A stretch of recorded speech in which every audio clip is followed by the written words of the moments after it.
Hi Grizzlies, how are you today? It's Mrs. Smith.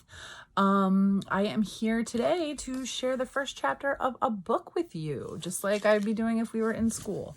I hope you are all well and hanging in there.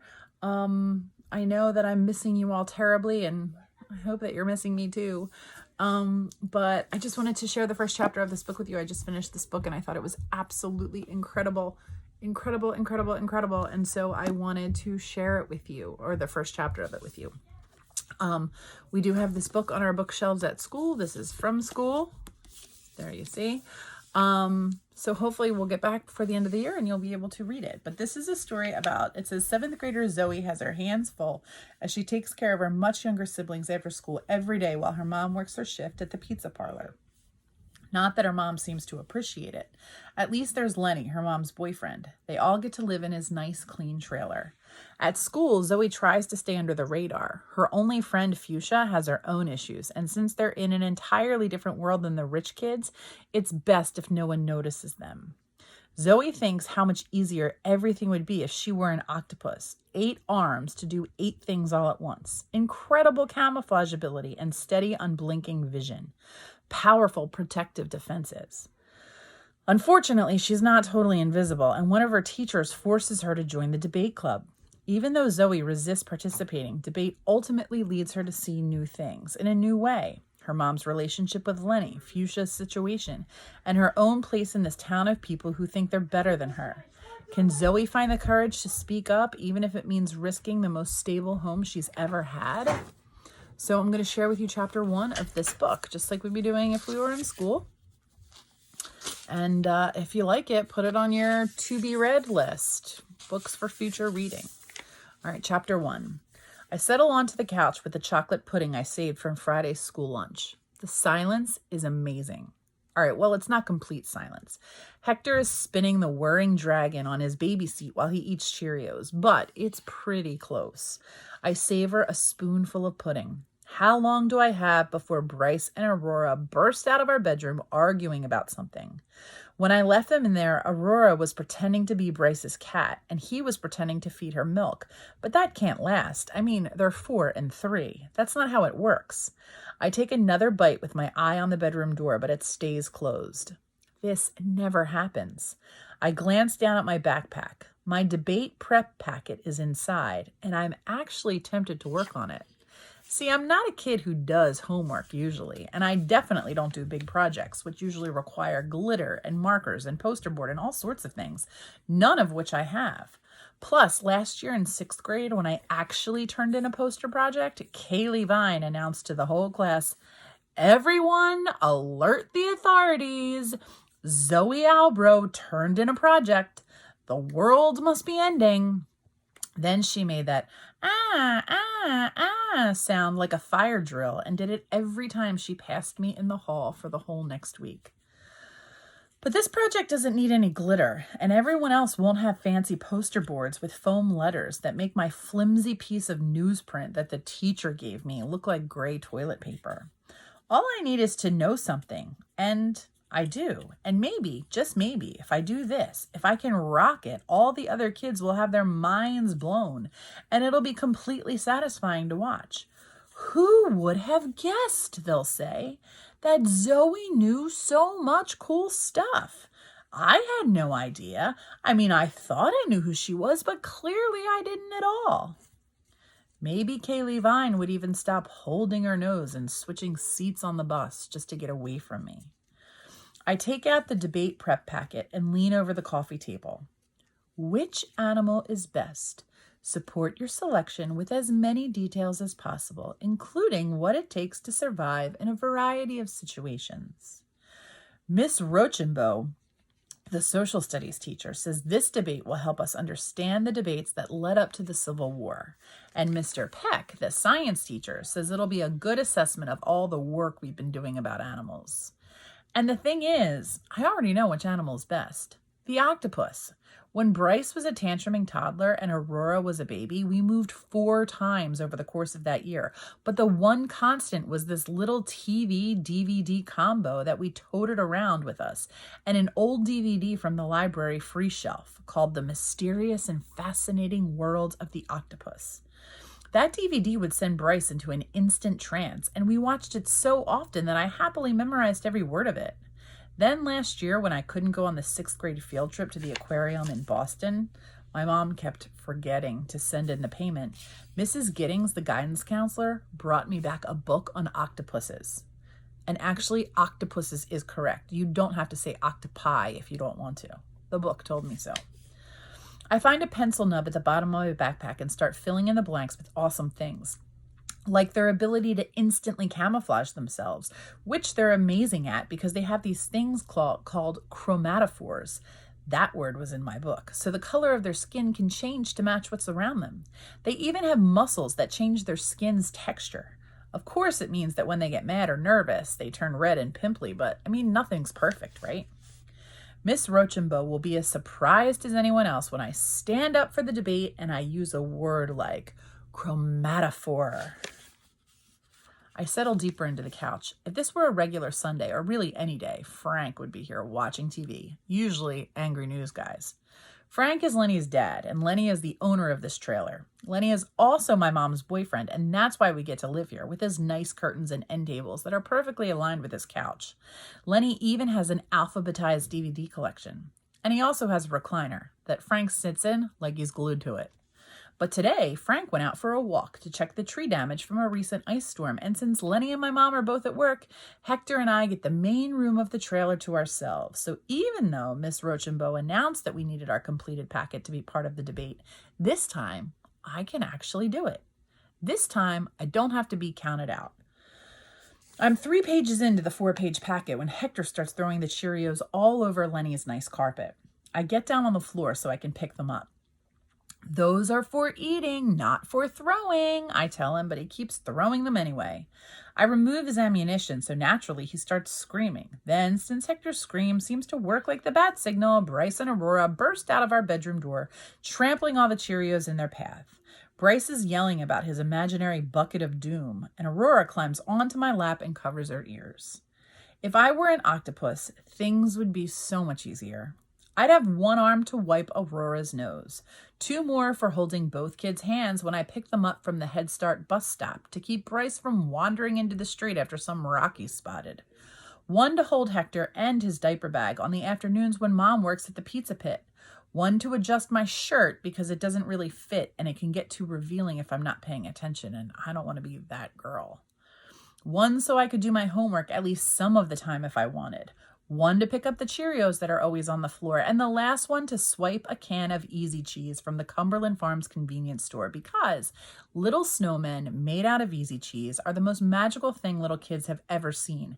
And Easy Cheese letters on a saltine is totally different than having to eat regular saltines. Aurora knew the letter A before she even turned 2, thanks to Easy Cheese letters. The main door opens and I hear Lenny stamping the snow off his boots in the hallway. I drop my debate packet onto my backpack and get the rest of the Cheerio dust scraped into my hand as fast as I can. "How's my baby?" Lenny booms as he comes around the corner into the main room. He pats Hector on the head and then heads to the fridge to get a soda. Lenny is Hector's dad. He's not Bryce and Aurora's dad. That was Nate. Nate used to take me hunting, which was cool. No meat tastes as good as the stuff you've caught yourself. But Nate's not around anymore. And my own dad, he was long gone before I could even throw Cheerios. My mom doesn't seem to think he's worth talking about too much, but you never know. Maybe he secretly likes documentaries as much as I do. It's all okay, though, because I like football, too, and so does Lenny. Plus, tonight is a playoff game, and when my mom gets home from her shift, she's going to make her famous bacon-wrapped hot dog bites. Those are what got us Lenny in the first place. Maybe they'll make up for all the other stuff. That evening, my job is to keep Bryce and Aurora in our bedroom so they don't grab the bacon-wrapped hot dog bites before they're cooked. With Hector balanced on my hip, I position myself as a human shield near the door while simultaneously keeping my eye on Lenny's nice lamp, ready to leap for it if necessary. Hector sucks hard on his pacifier as he watches Bryce and Aurora launch their plastic BattleBots into the blanket volcano. But then Bryce picks up Aurora's precious stuffed sea turtle Petunia as the next sacrifice, and Aurora starts shrieking at the top of her lungs to stop him. That's one benefit of living in a town like this. When the rich people donate their stuffed animals, you can end up with an awesome sea turtle that even has a fact printed on the tag about the dangers of shrimp nets. And anyway, we're not as poor as we used to be. We're living in Lenny's trailer now. I mean, it's a really nice lamp.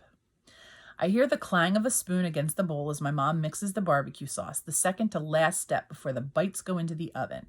That means just a few more minutes before we can leave this room and I can settle onto the couch like a boss to watch the game. Unfortunately, I'm not the only one who can hear the spoon against the bowl.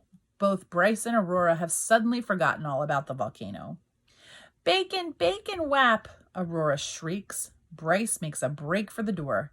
Instantly, I'm in full-on barricade mode. You're not eating one until they're cooked, just like everyone else. I don't need to remind them what happened the last time my mom made these. The barbecue sauce stain on Lenny's wallpaper doesn't let anyone forget. Bryce is trying to push me out of the way using every bit of his scrawny 4-year-old arms, but I'm immovable. Plus, Hector is helping to weigh me down. "No fair, Zoe," Aurora yells. "What if they're all gone?" "There'll be one for each of you when they're ready." Aurora puts on her sour eyes face. "I don't believe you." "Trust me, both of you will get a bacon-wrapped hot dog bite." I pry Bryce's hands off my sweatshirt, but he keeps pushing on me with his head like a silent slow-motion ram. "I promise." Bryce stops his ramming and looks up. "Pinky promise?" I nod and hook my pinky around his. "Pinky promise." It's only when I hear the oven door closing shut and the beeps of my mom setting the timer on the stove that I release them. "Remember," I whisper, pulling them close before they can zoom by me. "No yelling, no running, no messes." Magically, they settle right down on the far side of the living area and start playing quietly with their toy cars.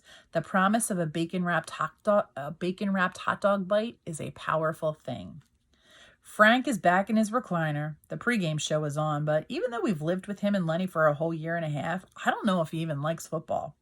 I don't know if he actually likes anything. He's like a beetle propped belly up, especially if that beetle is the kind that spends most of his time with either a cigarette stuck in its mouth or a strand of cinnamon-flavored floss hanging from its teeth. One's healthier than the other, but both are gross.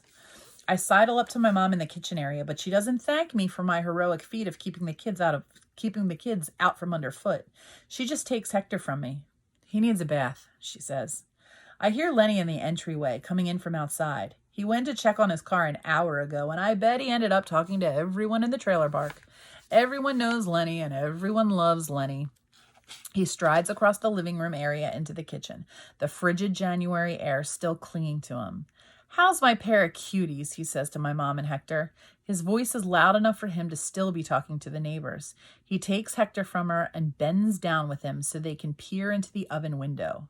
"And look what's in there. You see how she wrapped up each hot dog bite real tight, Hector? That'll make sure each bite begins and ends with bacon, and they're going to come out nice and crispy because your mommy knows how to take them out at the exact right time and add the extra barbecue sauce." My mom stops drying her hands to give a little laugh and a curtsy. Maybe making these will remind Lenny why he got together with her in the first place. She used to tell great jokes, too, ones that would have Lenny doubled over laughing at her impressions, but it's been a long time since she told one. Once the coin toss starts the game, Lenny gives Hector back to my mom and settles onto the couch with his soda. He never drinks beer. And the giant tub of cheese puffs he gets from Walmart just for football games. I sit down next to him and he hands me the cheese puffs without a word. I like that. How it's just understood that I get to hold them. My mom disappears with Hector into the bathroom for his bath, but that's okay. Patriot games are my time with Lenny anyway. Not only do I get to hold the cheese puffs, but if there's some football rule I don't get, like knowing where the defender's hands can't be when a receiver is trying to catch the ball, then Lenny explains it. Both of us are always on the edge of the couch for every third down, me eating those cheese puffs and him drinking his soda. Basically, it's the best time ever. By the time the game gets underway, Bryce and Aurora have shifted to right in front of the TV, but they still only pay attention for commercials when it's more fun. Mostly they're zooming the toy cars around, pretending they're trying to outrace the Death Star. They haven't seen the movie yet, so they don't exactly get it. "Come on, defense," Lenny mutters. "You got this." "Let's get a sack right here," I say, leaning forward. Lenny nods and takes a swing of soda without taking his eyes off the screen. That's right. Push him out of field goal range. Listen to Zoe. We watch as the Colts hike the ball and our defensive linemen close in on the quarterback. The pocket's closing around him, and then, even better, it's a fumble.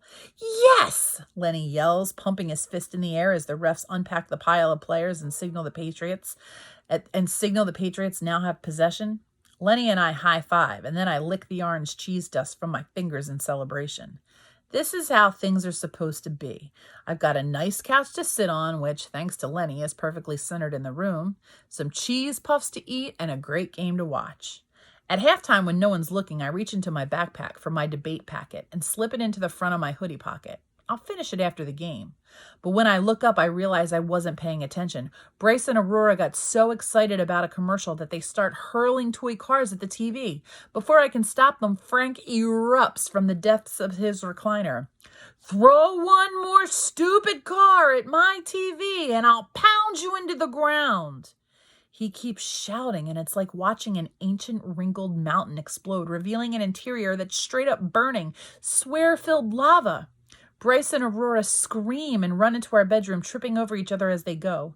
They slam the door shut, and I hate myself, because in the far back corner of my mind, a horrible part of me is glad that I can watch the rest of the game in peace. And that's when the power goes out. Of course it does. Next to me, Lenny stands up and immediately trips over the coffee table. My mom bursts in from the bathroom using her phone as a flashlight and carrying a soaking wet Hector on her hip. Lenny calls over to her. You got any guesses why we're in the dark? But she doesn't say anything. She just heads for the oven and takes out the bacon-wrapped hot dog bites. I'm sorry. Hopefully they'll still be crispy.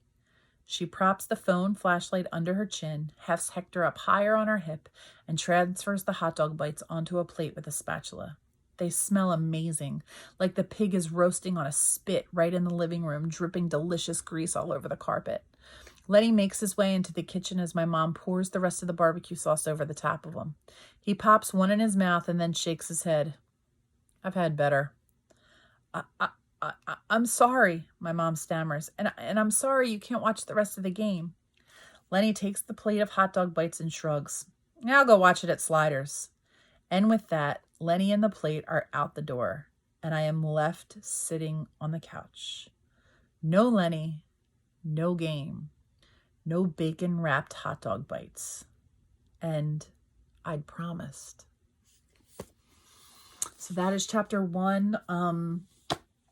Yeah, this is a good book, friends. So if you get a chance to read it, check it out. I know that was a little long, so thanks for hanging in there with me. But I hope you're well, and I am hoping before long we'll be back in school and I'll be able to read First Chapter Fridays in person. But until then, I hope you'll stick it out with me on this video. I hope you're well. I hope you're getting your work done. I hope you're behaving yourselves and making good choices. And I hope I see you all again soon. All right. Bye-bye.